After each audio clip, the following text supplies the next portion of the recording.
así. Esta noche usted viene y Dios lo sana de una enfermedad. Usted es responsable de mantener la sanidad. Si se descuida, te la roba el diablo de aquí a 2 días. Usted es salvo ahora, descuídese, verá si el diablo le roba la salvación. Si fuera una vez salvo, siempre salvo. Oiga, esto sería una bendición terrible. Señor, reprende ese diablo. Pero una vez salvo, el que perseverare hasta el fin, ese será salvo. Y si el justo se aparta de mí, borro su nombre de mi libro, dijo el Señor.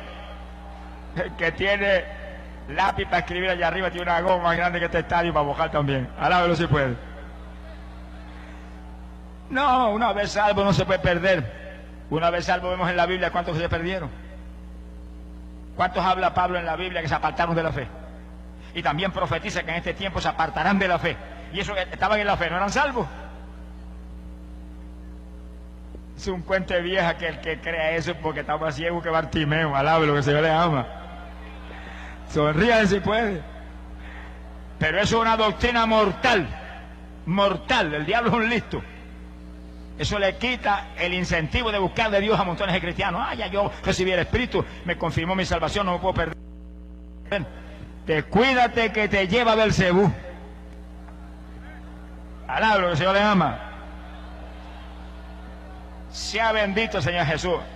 Es como dijo Daniel. Daniel dijo, habrá guerra hasta el fin. Pero no es la guerra solamente de los países allá a tiro limpio. Es la guerra espiritual, la guerra más grande. Hasta el fin, hasta el último segundo estamos en guerra contra el diablo ahí, confesando nuestra salvación, confesando nuestra victoria y alabando a Dios para mantener esa llenura. Porque cuando se alaba a Dios y se busca a Dios y se ora lo suficiente, nos mantenemos cada día llenos y con más unción, llenos y con más unción. Alabamos a Dios. Sonríase, que el Señor le ama. ¡Ey, poder de Jesús! Bendito sea el Señor Jesús. Cuando Cristo murió en la cruz del Calvario, la pregunta es la siguiente, se puede contestar con otra pregunta. ¿Por cuántos pecados pagó Cristo en la cruz? ¿Por los pasados, presentes o futuros? Claro que la Biblia dice claramente, ¿verdad?, que cuando Cristo muere, nos hizo perfectos para siempre. Hebreos capítulo 10, versículo del 8 al 12. Y con una sola ofrenda nos santificó eternamente. Entonces, la salvación que se nos da es vida eterna, no vida temporal. Entonces, si decimos que se pierde la salvación, entonces hemos recibido una falsa gracia de Dios, un regalo temporal, que depende de nuestras obras de ahí en adelante para que podamos nosotros verdaderamente justificar que somos salvos. Entonces, cuando decimos que la salvación se pierde, estamos exactamente diciendo que es la gracia más las obras igual a la salvación. Y la Biblia es muy clara.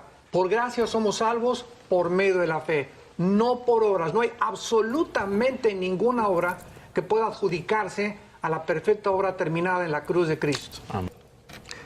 Sí, en Romanos 8:29 lo dice claramente la Biblia. A los que antes conoció, ¿qué significa esto? ¿Conocer de qué sentido? O sea, Dios antes de que hiciera absolutamente todo, ya conocía perfectamente bien quiénes iban a salvar, quiénes iban a condenar. A esos que conoció, dice la Biblia que los predestinó. A los que predestinó, los llamó, justificó y glorificó. Notemos que todos los verbos están en tiempo pasado. Entonces nadie puede decir, bueno, yo quiero rechazar la santificación. Porque esto ya, vuelvo a insistir, consistiría entonces en nuestros esfuerzos mantener la salvación. Y podríamos ya agregar algo a nuestro propio mérito y a nuestra propia orgullo, decir, bueno, voy a entrar al cielo porque también hice algo para merecérmelo. Y vamos a llegar allá como limosneros, sin haber merecido absolutamente nada, más que por la sangre de Cristo.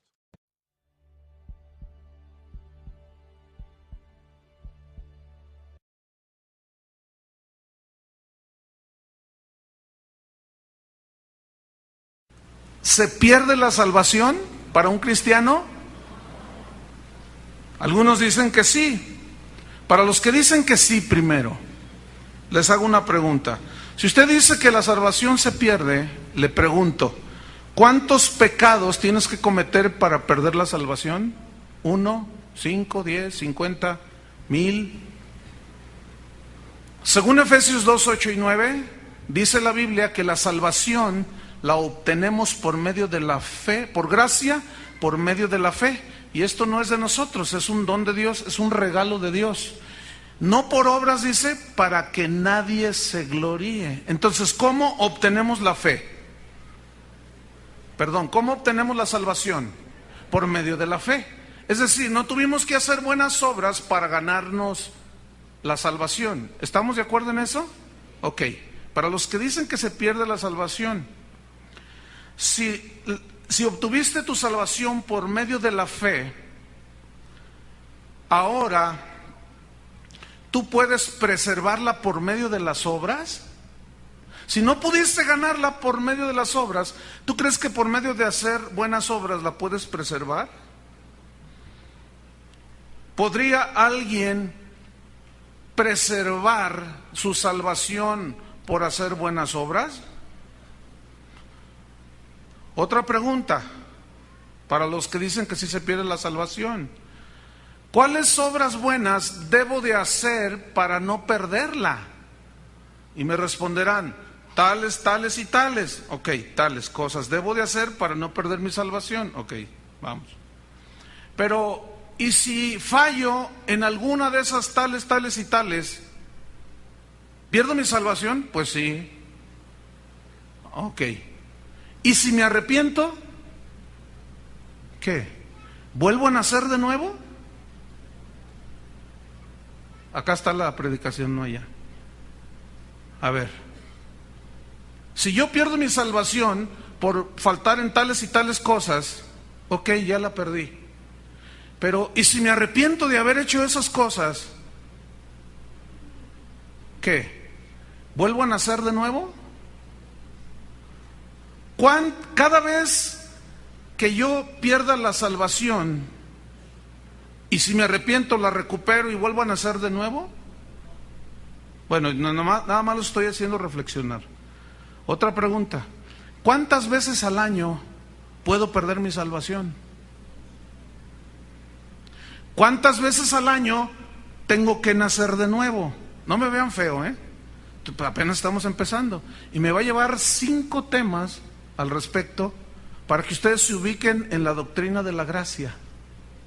Porque el tener una posición extrema, por ejemplo, escuchen esto, el querer cuidar mi salvación para no perderla, ha llevado a miles de cristianos a un cristianismo de obras, a un cristianismo de buenas obras, que es el cristianismo que cae en el legalismo. ¿Qué es el legalismo?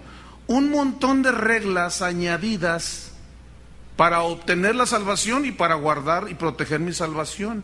Es decir, son añadiduras por medio de ritos, creencias, fórmulas, para yo completar la obra de salvación, porque no es suficiente. Es así como llegamos al punto de que, sí, Cristo, pero más el bautismo.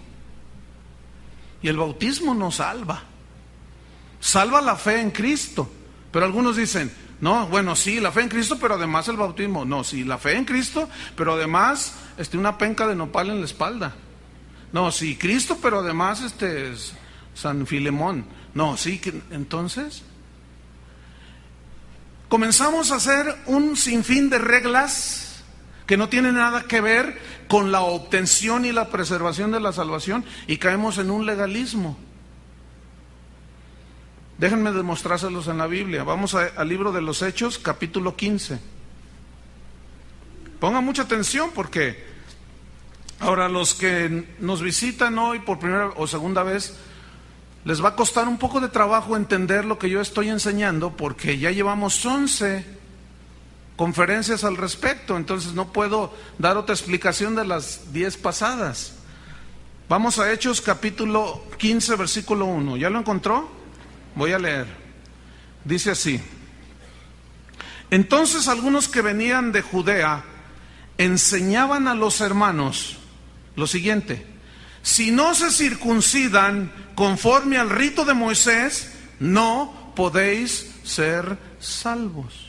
¿Qué estaba sucediendo ahí? Esta gente no estaba entendiendo bien la doctrina de la gracia. Dijeron, ok, sí, Cristo, pero además la circuncisión. Y fíjense lo que provocó eso, versículo 2. Como Pablo y Bernabé tuviesen una discusión y contienda no pequeña con ellos. Yo quiero que note esto. Desde los tiempos apostólicos ha habido discusión al respecto de si la obra de Jesucristo en la cruz fue suficiente o hay que añadirle. Siempre ha habido discusión. Es que si ustedes no están en esta iglesia, nadie será salvo. Solo los que pertenezcan a nuestra iglesia son salvos. Eso es un legalismo. Eso es añadirle, querer completar la obra de Cristo, ¿no es cierto? Entonces dice, tuvieron una discusión no pequeña con ellos, versículo 2. Se dispuso que subiesen pues Pablo y Bernabé a Jerusalén y algunos otros de ellos, a los apóstoles y a los ancianos para tratar esta cuestión. Yo quiero que note, era muy importante. Tan importante que se hizo un concilio. Un concilio, la misma palabra lo dice, es para conciliar. ¿Qué? Un tema. Para ponerse de acuerdo respecto a un punto doctrinal dentro del cristianismo en sus inicios. ¿Y cuál era el tema a tratar? De que si había que añadir las obras de la ley para obtener la salvación o no, o si bastaba la fe y la gracia para ser salvos. Y se juntaron pues para tratar el asunto, versículo 3. Ellos pues, habiendo sido encaminados por la iglesia, pasaron por Fenicia y Samaria, contando la conversión de los gentiles, los no judíos, y causaban gran gozo a todos los hermanos. Y llegando a Jerusalén, fueron recibidos por la iglesia y los apóstoles y los ancianos, y refirieron todas las cosas que Dios había hecho con ellos. Pero algunos de la secta de los fariseos que habían creído, note, fariseos, secta de fariseos que habían creído. ¿Quiénes eran los fariseos? Era un grupo dentro del judaísmo que se distinguía por su recalcitrante legalismo. No, tienes que tener tu ropa de este color, tienes que tenerla acomodada de este color. Los vasos cuando comas tienen que ir aquí, todo bien, porque si no, Dios no te bendice. Vean qué ridículo. Eso eran los sectas de los fariseos, pero ¿qué dice que había sucedido con ellos? Habían creído. Pero ellos fueron los que dijeron, bueno, sí, la fe en Jesús, en Jesucristo, pero ¿y la circuncisión qué? Si la recibimos por Moisés. Entonces, esta secta de fariseos, sigo leyendo, se levantaron diciendo, es necesario circuncidarlos a los gentiles y mandarles que guarden la ley de Moisés. Versículo 6. Y se reunieron los apóstoles y los ancianos para conocer de este asunto. Y después de mucha discusión, otra vez,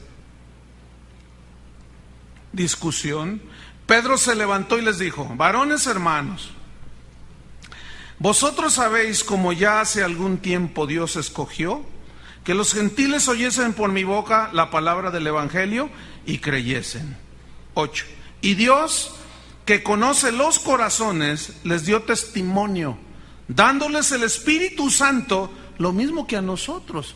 Porque resulta que Pedro en los capítulos anteriores, en Samaria, llegó y les predicó a los no judíos, a los gentiles, y creyeron y recibieron el Espíritu Santo. Y dice, ellos recibieron el Espíritu Santo lo mismo que nosotros, y hablaron en otras lenguas. Versículo 9, y ninguna diferencia hizo Dios entre nosotros y ellos, purificando por la fe sus corazones. Ahora pues, escuchen, ¿por qué tentáis a Dios? Tentar a Dios aquí es ¿por qué dudan de Dios? De lo que hizo a través de Cristo Jesús. ¿Por qué tentáis a Dios poniendo sobre la cerviz, sobre la espalda, el cuello de los discípulos, escuchen, un yugo, la ley, las obras de la ley, para ganar salvación y obtener favor de Dios? Ese es el yugo. Un yugo que ni nuestros padres ni nosotros hemos podido llevar. Si ni nosotros hemos podido, ¿ustedes creen que los gentiles van a poder? La respuesta era, pues no. Versículo número 11. Antes, escuchen, creemos que por la gracia del Señor Jesús seremos salvos de igual modo que ellos. ¿Cómo seremos salvos? ¿A qué conclusión llegan en el primer concilio de la historia de la iglesia? Que los que tienen fe en Jesucristo son salvos, independientemente de las obras, independientemente de las reglas religiosas y de las añadiduras. Se llega pues a una conclusión, Pero el no entender la gracia en su dimensión correcta lleva a muchos cristianos al legalismo y se vuelven a un evangelio de obras. Entonces,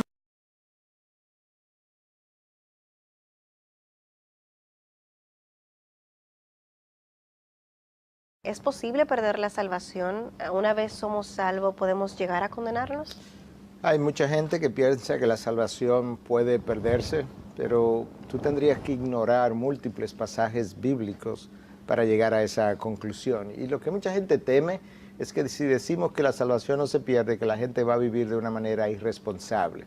Bueno, la realidad es que si tú eres un verdadero creyente, nacido de nuevo, con una nueva naturaleza, con cambio de corazón, un cambio de mente, tú no vas a pensar de esa manera. Tú quieres, al contrario, tú quieres complacer a tu Dios y te duele cada vez que tú no lo complaces.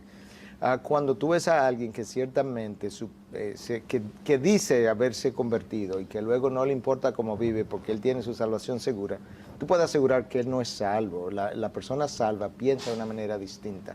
Déjame leerte algunos pasajes de la palabra de Dios rápidamente que nos ayudan a ver que ciertamente nosotros tenemos garantía en nuestro Dios una vez nosotros hemos sido salvos. Mira lo que dice Juan 10 para comenzar con relación a mi seguridad, comenzando en el versículo 27. Mis ovejas oyen mi voz y yo las conozco y me siguen y yo les doy vida eterna. Dame parar un momentito. Vida eterna. Si yo pierdo esa vida eterna, entonces no era eterna, era temporal. Pero Dios dice, Cristo dice, yo les doy vida eterna y jamás perecerán y nadie las arrebatará de mi mano. Mi Padre que me las dio es mayor que todos y nadie las puede arrebatar de la mano del Padre. Ahí está mi seguridad. Luego yo me voy a un texto como Romanos 8, 37, 38 o 39.